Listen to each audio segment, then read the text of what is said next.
Proper car seat installation is one of the most important ways to ensure that your child is safe while riding in a vehicle. Installing an infant car seat with a separate base can be easy with the LATCH system. Locate the latch anchors in your vehicle seat. Attach the straps on the car seat to the anchors. Tighten the belt to secure the base to the car. It shouldn't move more than an inch. Place the seat into the base and make sure it is attached securely. Rear-facing seats should always go in the back seat. Your little one is safest here because it's away from the front passenger airbag. Be sure to properly position the harness on your child. Buckle the harness and adjust until snug. Place the chest clip at armpit level.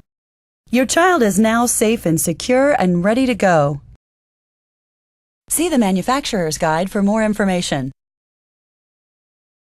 Anchor, tether, latch.